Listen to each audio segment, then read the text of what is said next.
The Cortex M3 microprocessor does support two execution modes, thread and handler mode, and does support as well two execution states, privileged and unprivileged execution states. The thread mode can be either in privileged or unprivileged execution state, and can use as well the main stack pointer or process stack pointer.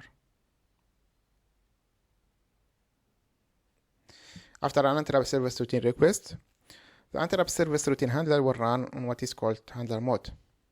Handler mode will execute always in privileged execution state and will use always the main stack pointer. So there is no way we can switch on handler mode between privileged and unprivileged execution state, or we switch back and forth between the main stack pointer or process stack pointer. So this is the default setting of the handler mode. This is not the case, of course, for the thread mode, which we have discussed already.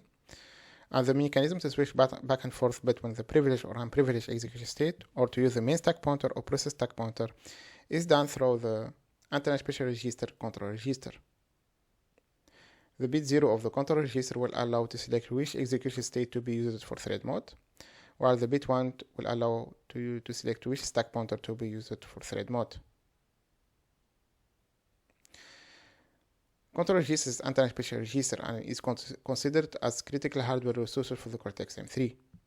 So accessing such critical hardware resources only allowed in privileged execution state, which leads us, of course, to the initial definition of execution states, where we have a state which has full access or control over the critical hardware resources of the processor, while the other stage doesn't have such privilege. This allows to create kind of isolation between trusted application running on higher privilege state and untrusted user-based application running in lower privilege states. Now, you may think why the software running on thread mode is allowed to switch or modify its own execution state or its own stack pointer. Here we need to understand that we will have two use cases in terms of application running on Cortex M3. First use case is bare metal based application, and so the second use case is multi-threaded based application.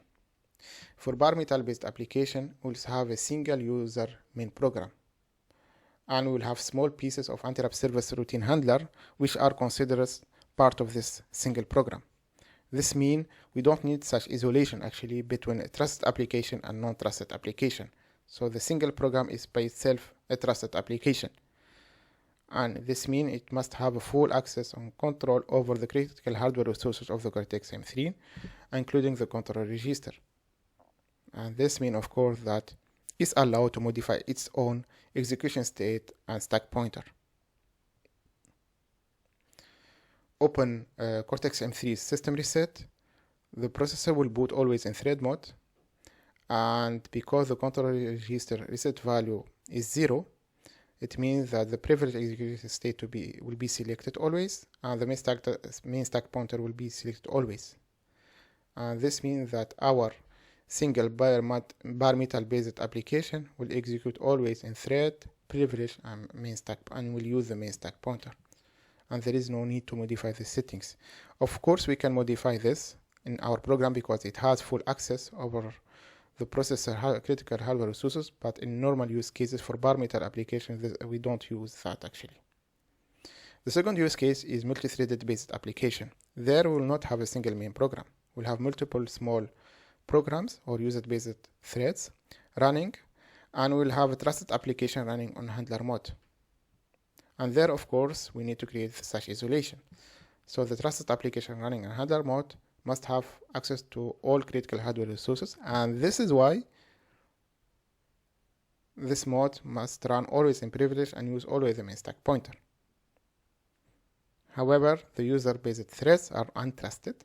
It means they must run in unprivileged execution state and use a different stack area context than the trusted application.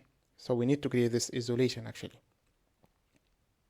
And here we understand, of course, that the hardware actually is used to serve the use cases in terms of application or software application. We will discuss the second use case in further details in next slide.